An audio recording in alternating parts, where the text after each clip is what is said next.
Notre Dame is number one. Notre Dame with a miracle win as a He's going in. Notre Dame has scored. We'll recap last weekend's game, the things that we talked about with our football team that we were most pleased with. In particular, they were smart, they were disciplined, and I think those two things really showed themselves. Smart in the way we took care of the football. If you take the top teams last week that lost in the top 25, they averaged 4 turnovers. And so playing smart football for us was absolutely crucial. I think our quarterback did a very good job of when things did not materialize. 0 was a good play for us. Something that we've talked about from day one. You've heard it from me, how important it was that we did not go back. And disciplined in following a game plan. Not getting caught up in the moment, in the atmosphere. Our guys stayed focused and disciplined on the game plan and played that way as well. You know, obviously one penalty in a game of that magnitude goes a long way as well. So the little things that go to winning, I thought our guys really showed how important those are to winning on the road. Their disciplined approach every day is starting to carry over. What we talked about yesterday as we move forward is that teams will continue to win when they exhibit good habits on a day-to-day basis. And we've established those good habits as it relates to how we work, how we go to practice. If we can continue with the same habits and work to that strength, then we'll be prepared for every game we play. Again, that's what this process, I keep talking about it ad nauseum for you guys, I'm sure. But the process is about developing habits necessary to win games, and in particular win games, big games on the road. So this week, Pittsburgh, a team that has played us extremely well over the past couple years, my time here. You know, they have clearly found themselves with a new coach. It's incredible what they've been able to overcome with 3 coaches in a very short period of time. Tells you a lot about their players. And it's going to be a great challenge for us because they will play their very best here at Notre Dame Stadium. We're prepared for that. With that, I'll open up to questions. Brian, you've seen how your team handles adversity all this season. Are you concerned at all how it might handle prosperity? Well, I think we've talked about that each and every week. You know, look, you know, you win 2 games, you win 3, you win 4 games in a row. You start to worry about how you're going to handle success. So this is not a first-time conversation with our football team. They have handled success early in the season, and they have shown that they understand that if they don't prepare the right way, that they're lose. We're not good enough to not prepare properly, and I think they know that. And you've talked about, you know, avoiding letdowns before, but a lot of good teams have had the letdowns. Lou Holtz was, I think, 10-0 when beat Florida State here, lost the next week to Boston College. A decade ago, the last team that was 8-0 had a tough game at Florida State, lost to Boston College. You know, they even pulled the green jerseys out to try to make sure they didn't have that letdown. Is there anything special you can do to make sure that that doesn't happen this time? Well, first, history will have no effect on how this team plays. What will affect how this team plays is how they prepare during the week, and that is what I can control, and that's what our players can control. So our focus is on what we can control. If we don't prepare well and we don't have a good week, then that's going to spill into how we play on Saturday. I think secondly, for us, more than anything else, is that you can prepare well, but if you're not going to play a tough brand of football mentally and physically, then you can lose every week that you play. So I go back to the 2 things. 1, let's take care of what we can control. And 2, let's exhibit the habits that we've used all week and all year to be the guide for what happens on Saturday. And can you use that 2002 team and all and say, look, this is what happened? You know, they were in the same place you were. They had a 3-game stretch. Everybody thought it would be an you know, somewhat easy 3-game stretch. Can you use that and say, you know, don't let this happen to us? I really don't. I really focus strictly on the guys that are in the room and how we prepare them. I do not use history lessons as much as I want them to realize what it takes to win week in and week out. And look, there'll be enough of that out there for it to kind of get to them. I don't know that for me is going to change the way we prepare. And last one for me, different subject. Playing at Notre Dame Stadium in a way, the games at Notre Dame Stadium have all been close, and the ones away have all been, in the end, by larger margins. Have you looked at that and seen, is there a reason why that's happening, or is it just coincidence? I mean, there's a lot of layers to the question. I don't want to make more out of it. I think teams that come into Notre Dame Stadium play their very, very best. We have to match that intensity, and we have to do it, each and every weekend, because it is a battle. There's no question. But our players know that, and we're in the process of understanding how important it is to prepare even for our home games in the same fashion. It's at home. It's easier. You're sleeping in your own bed. But our guys know that they have to play with a lot of energy at home as well. Brian, a year ago, your team was, I think, around -35, -40 in the fourth quarter. This year, you're +46. What are the factors behind that turnaround?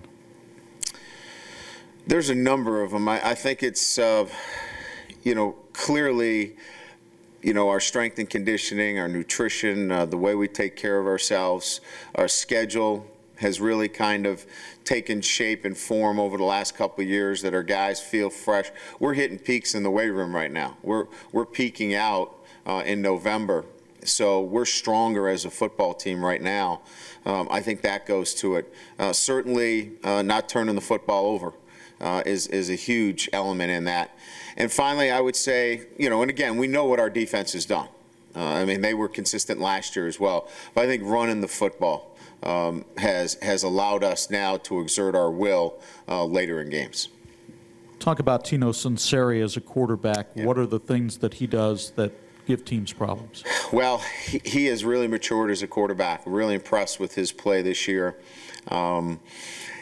He's not turning the football over. Last year, he was similar to what we were going through with some untimely turnovers. He's taking great care of the football.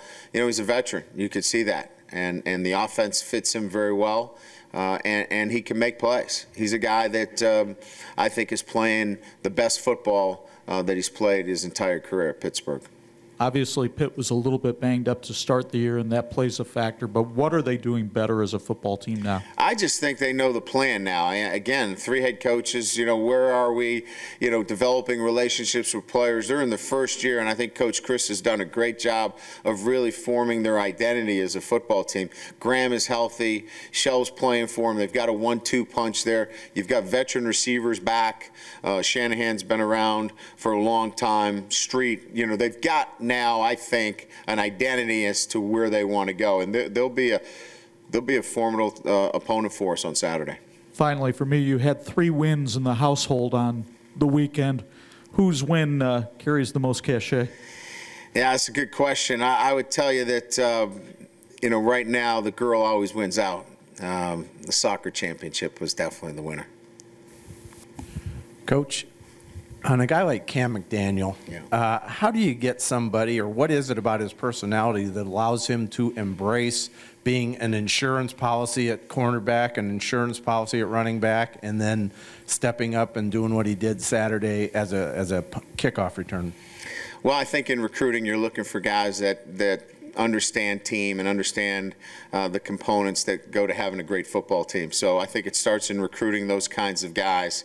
I think secondly, he's got a great deal of confidence in himself that when you call upon him, he's going to play really good football. I think finally he feels like more than anything else that he will be a huge contributor to our success, and we believe in that as well. So you have a guy that knows that he's going to impact the program. It's just a matter of time. And of course, I think within our program, we develop that next man in.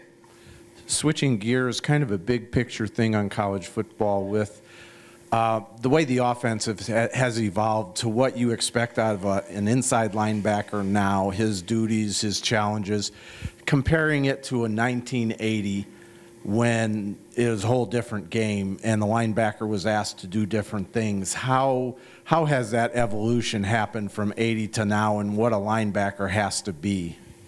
Well, he's got to be able to tackle in space. The game now has changed where you're creating space offensively. Take Oklahoma, for example. They spread us out. They play fast. They create one-on-one matchups. And then you've got to take a linebacker who's used to taking on a guard, and now he's got to go tackle 5'10", 175 pounds in space.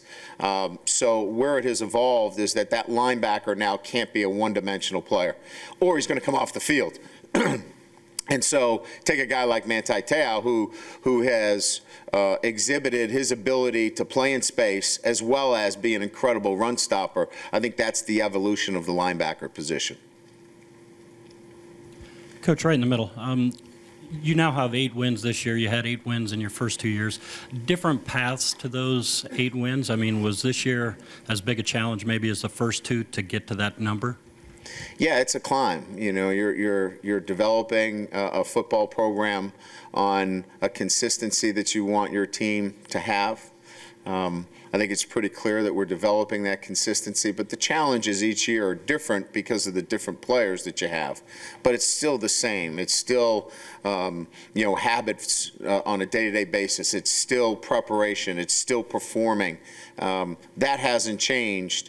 But now you have a group of players that know what you expect from them going into where we are right now. So I think the formation of it has been the same. I think the day-to-day operations has been quite similar. I think what we're seeing now is it's coming back to us, all the things that we have talked about the last couple of years.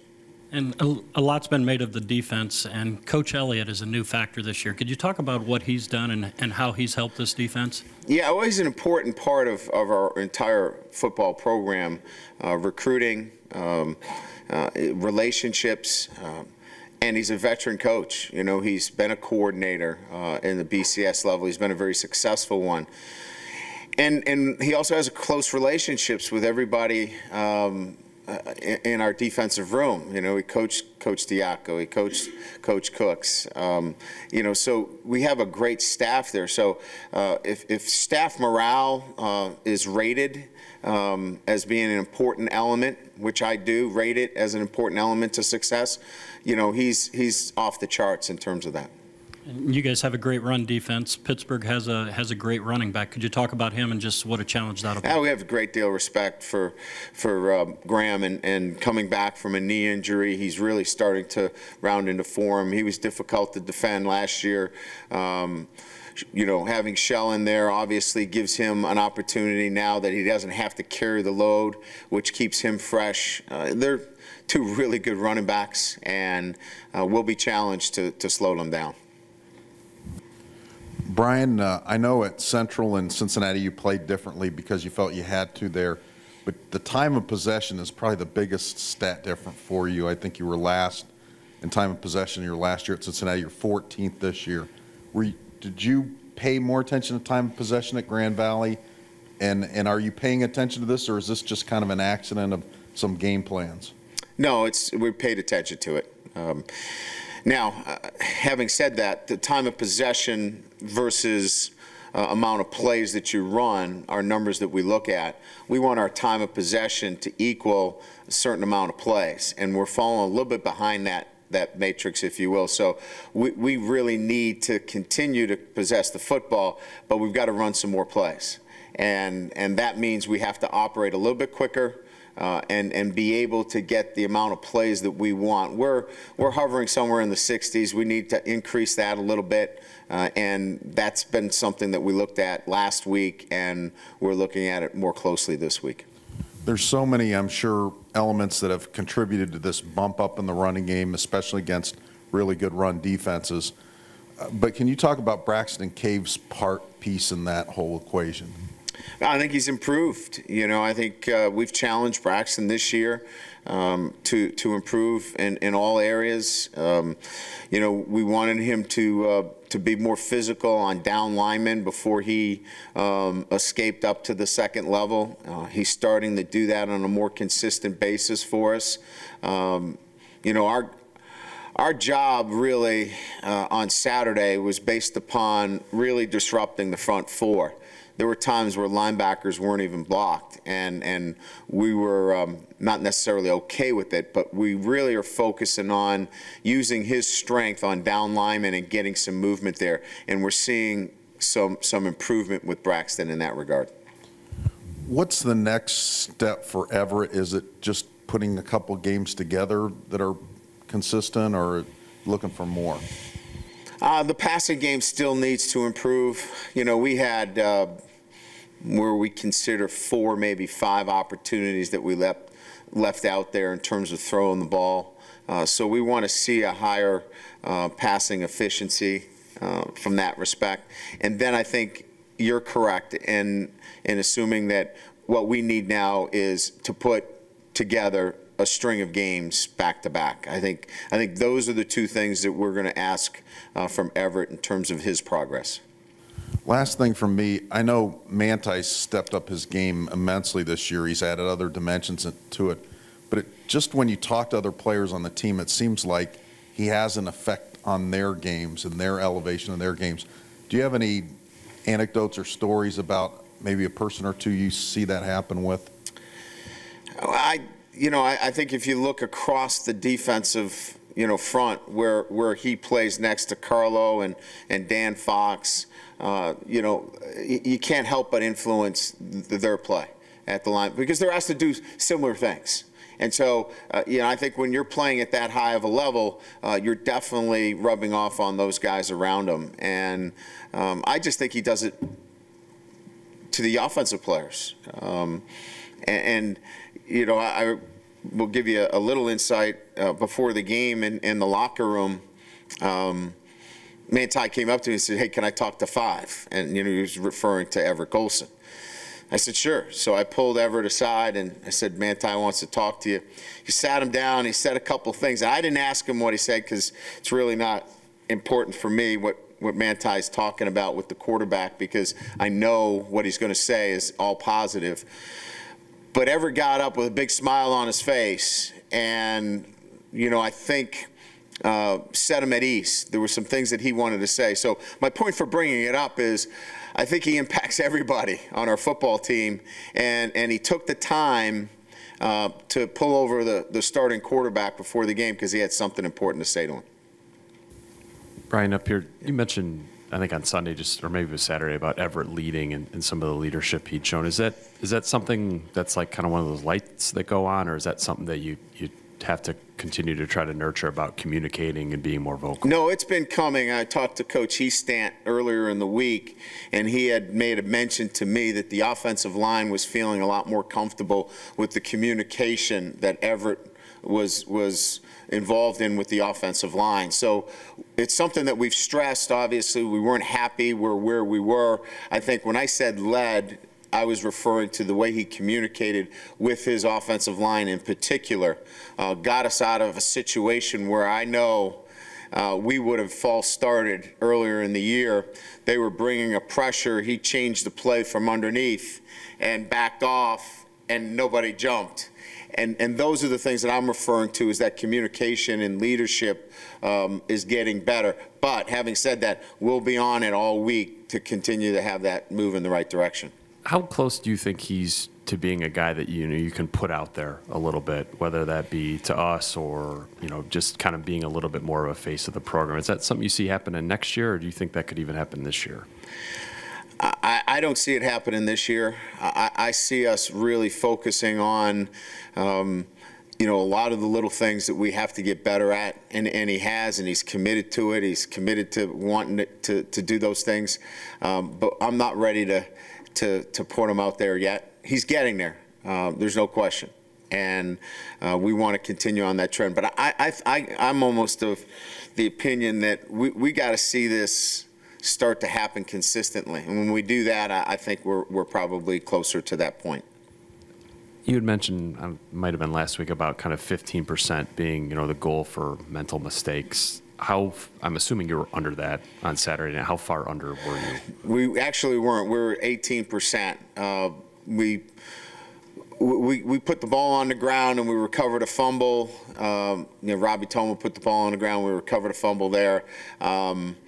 We thought that Everett, needs to secure the football. There were 5 occasions where the ball was out that should have come out, and it didn't. So, if you look at it, you could probably make the case, hey, they played clean, they didn't have penalties, but we had some things in there that we felt were mistakes that maybe weren't looked at from that side. But we're really close, and it's not a goal that we try to change the goal line for them, but they were so important that we had to bring them up. How often do you get under that? Once this year, one time. And with Chris Brown, aside from just physical strength, common for a freshman, what's the step for him to be more of a regular guy in your receiver rotation? How close is he to that? He is. I would say that he's starting to get to the point where we can put him out there in a limited fashion. You saw how we're using Danny Smith. He's a guy that can come in there and give us some physical blocking. But Danny's not a guy that's going to get every rep out there because we're using his strength. I think Chris's strength right now is let's push him vertically. But he's got so much more in terms of alignment, assignment, route running, as you mentioned, just his physical profile. So we think he's ready now for a part-time role, but certainly not for a full-time role yet. To your right. Chuck mentioned about the fourth quarter excellence there, but it seems especially the first and third quarters there. You've outscored people 44-6, 47-7. Basketball coaches talk so much about the first 4 or 5 minutes of each half being so essential. How much emphasis do you put on that preparation when you come out of the locker room, both at the beginning and at the start of the second half, because that seems to be especially a consistent level? Yeah, we have in our locker room 4 quarters of winning. The first quarter is to start fast, and our guys know how important it is to get up early. We in preseason camp, we talk about the percentages of teams that score first in terms of likelihood for success. So starting fast. Second quarter for us is attention to detail. Generally, enthusiasm and emotion kind of takes its course going into the second quarter, and that's where we tell our guys attention to detail is very important. The third quarter for us, and I've always felt this, that team that has effort and enthusiasm in the third quarter begins to take control of the game, and then finishing strong in the fourth quarter. So our guys know each quarter has a message, and I think that they have brought that to light in terms of the way they've played. When you look, the last time Notre Dame had, prior to Michael Floyd, a first-round pick at receiver, Tim Brown, they lost 4 games. The next year, they win the title without him because it's such a balanced passing attack. There isn't one standout there. And when you look at this year, you have 5 guys between 26, 14 catches. There's not necessarily a standout. Is this exactly what you envisioned for the offense? I think maybe some thought Tyler would catch 60, 70 balls, but is this kind of go to your plan of being able to do so many different things? Well, it's the way we prepared. We knew that we weren't going to have one guy like a Michael Floyd. We knew that we were going to be challenged to get the ball to Eifert, but we knew that he was going to impact our game considerably because of the way we use our formation. So I'm not going to stand here and say it's exactly the way we wanted it to go, but it was the direction that we pointed it and knew that we were going to need a collection of guys to step up for us. Young and old, Chris Brown, TJ, Robbie Toma, John Goodman. We talked about the impact of Danny Smith. There's a number of guys that are impacting the way we play at wide receiver, and we knew that all of them were going to have to contribute. When you look at the inside linebacker position there, you had a good tag team last year with Dan and Carlo, but it seems this year their games, while they're not still one guy is taking the majority of reps, it seems more conspicuous this year that they're making more plays. Is that Well, I think they're tackling better. I think they're better in space. Again, anytime you're looking for opportunities, they're going to try to attack that linebacker. They're not going to go after Manti. So they're going to go after, obviously Calabrese or Fox out there. And we've been better. We've gotten hurt a couple of times out there, but those are guys that have gotten better in space. They're tackling better. Their fits are better. And then they're doing a much better job of denying that receiver inside. Now, we let one up against Oklahoma. We're lucky it got dropped. We let one up against BYU. But by and large, they've played better in the passing game because we know what they can do physically in the run game. I mean, especially with Carlo last year, I guess with the passing game, he wasn't as evident as much. Is there more confidence? There's more confidence. He needs to get better there. Dan has done a really good job there, but I think Carlo has definitely closed the gap there in terms of his development this year in the passing game. And as far as Dan with the running game, solid. He's Carlos. That's why both of them are playing A and B, maybe a little bit more Carlo in terms of downhill physical play. But Danny Fox is a tough kid too. So they just complement each other well. One has a little bit more of a strength than the other, but putting them out there, we have great confidence in either one of them. Brian, you mentioned you'd like to run more plays per time of possession. What's your formula or gauge for that? Time on the play clock. It's down a little bit too far for us. So we've got to accelerate play call, personnel groupings. As you know, we're running a lot more personnel groupings into the game, whereas last year we were set pretty much in our rotations. So some of it's coaching, and the other part of it is we've got to run some plays that you don't check, that you can call them and haul them. So there's a little bit of that element, and then we've got to get our quarterback not walking around out there. He's got to get up there, and he's got to move a little bit quicker. So all those three elements coming together. You mentioned good week of practice. That's how you play well on Saturday. I'm sure you've had good weeks of practice and not played well.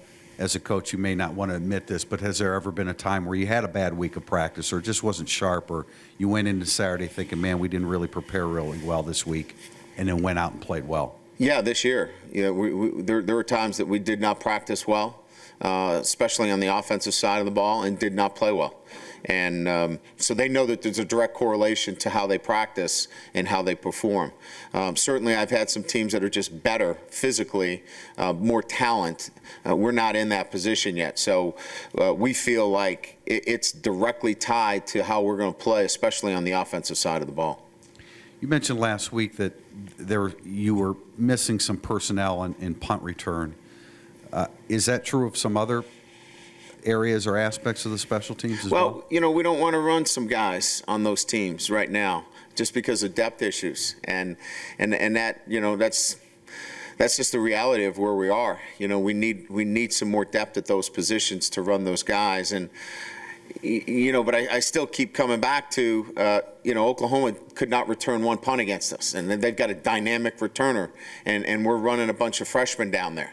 It's so hard with some of the special teams today, especially the punt, with the kinds of return teams that are set up. It's so difficult to return one. So do you want to run T.J. Jones on those? Do you want to run some of your frontline guys down there? And so when you look at it, and we've only had 6 punts returned against us all year, the risk-reward of that is really what I'm grappling with on a day-to-day basis.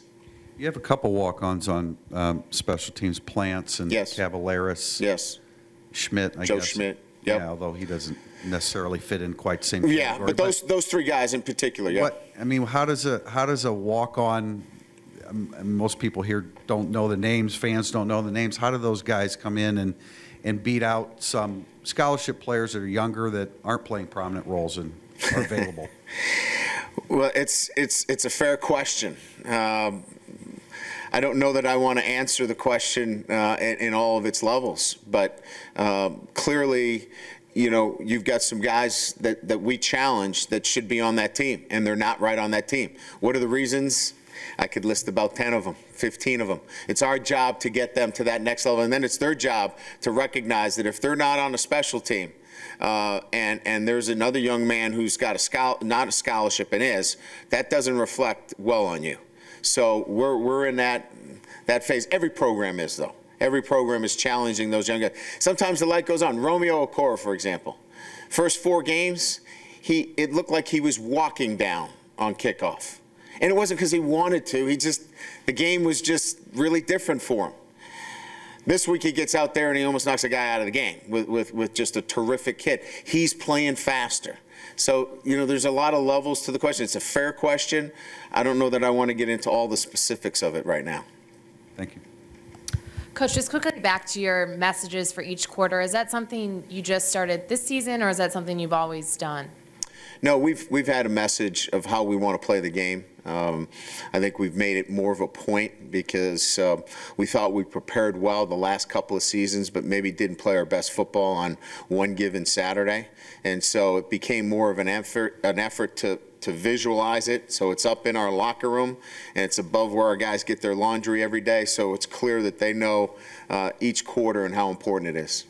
And do you feel like Saturday was a turning point for Everett, or do you think that that's just where you want him to be with 7 college games starting? I think it's probably both. I think it's a cumulative effect of playing 7 games. But any time that you go on the road and you play with confidence and real good communication, you would hope that that's okay, we're going to move to that next level. But we'll see, and what we'll see is consistency of performance will be the next step for him. And bringing him back home, how do you maybe build on top of, I'm sure he was feeling great after the game, so how do you build on top of that, bringing him back home? Well, I think we demand more. Our expectations are higher. You did this on the road against a very good competition. Now what we expect on Tuesday is for you to be fully engaged, to take over the practice. So we're going to move that bar up a little bit on them and demand more from them today. Brian, I know the philosophy on the players is to avoid the noise and with the BCS and the national championship talk. How about you individually as a coach and as when you're away from the team? Are you out there extrapolating who's got who left and what needs to happen for you to move up in the rankings? I mean, is that part of your responsibility, or is it something you do on your own time even? Sports information director. I let him worry about that. He'll come in my office and give me his opinion on it, but I really do not waste any of my time during the day on those issues because I really don't, first of all, have the time to do it. And I've got great people that can fill me in on all those things, and that's their job, to feed you guys all that information as it relates to, the politics. I got out of politics once. I'm not getting back in it. So is that like a weekly thing where maybe Brian comes in and you guys It's a daily thing. It's a daily thing. He bugs the hell out of me, yes, quite frankly. Thank you.